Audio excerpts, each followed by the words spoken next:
Hey guys, it's Ben the Coin Geek at Old Pueblo Coin. Thanks for joining me today. And for those of you who don't normally look at anything that's not American and not a coin, please hang out for just a few minutes and watch and learn the story of Notgeld, the German emergency currency, also Austrian, and one of my favorite little pieces of history. And also, for those of you who talk about being able to buy things and afford them, it's actually a really challenging, fun area to collect because these things are generally really inexpensive, oftentimes 50 cents to a couple of dollars each.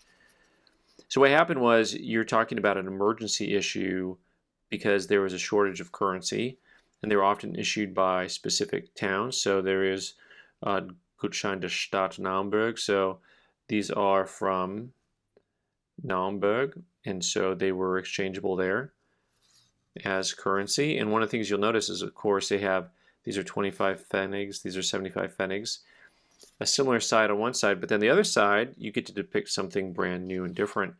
And so these have a real cartoon feel to them and look to them. And I don't mean, and here's you see 1921, that's actually when it expired, I think, on that note.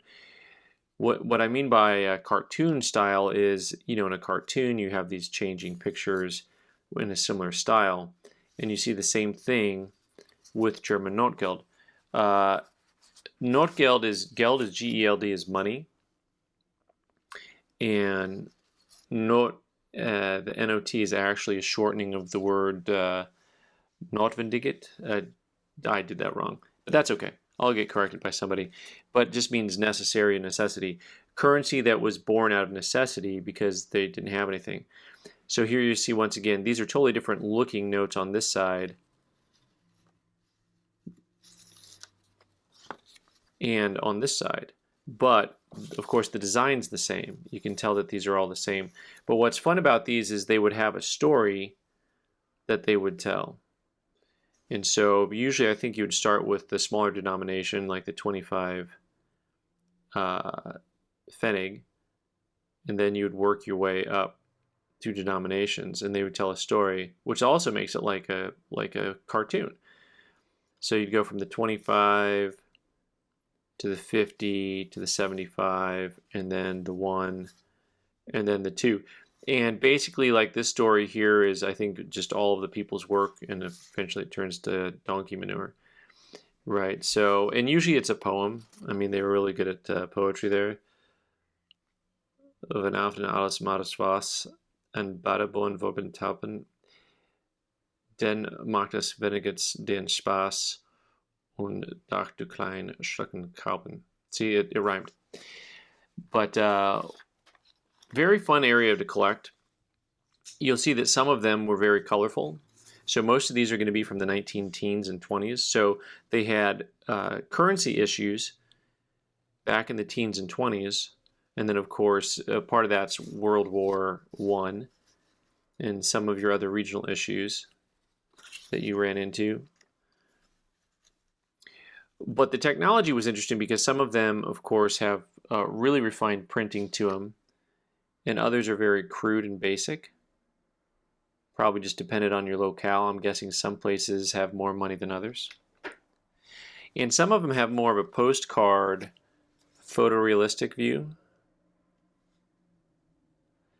So this was good for the city of Aachen and Elbe. Maybe those are joint cities.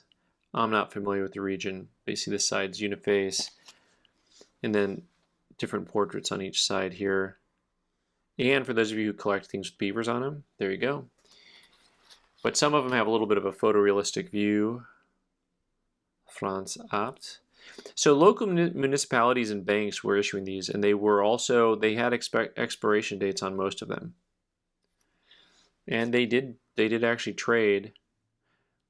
There's also, you'll see this has a reference of 303 Aeon here. There is actually a book that references, there are tens of thousands of these suckers out there.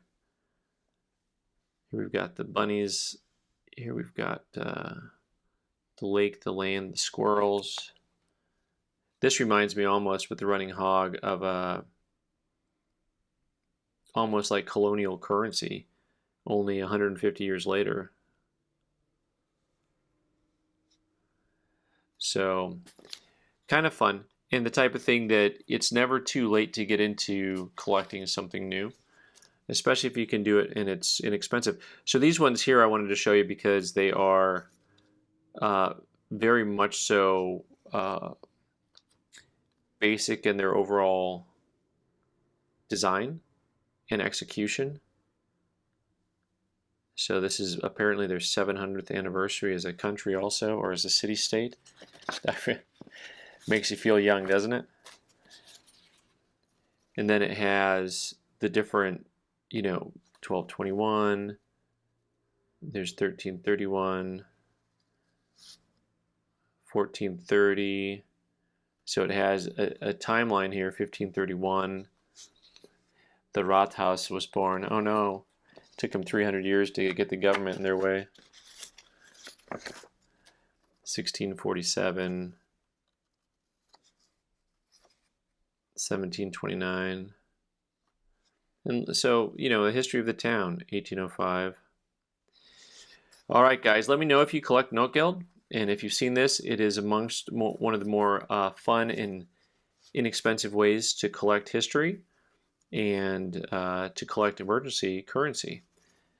As always, I'm Ben the Coin Geek. You can subscribe by clicking on the owl button in the corner and watch more videos on the right side of the screen. Thanks.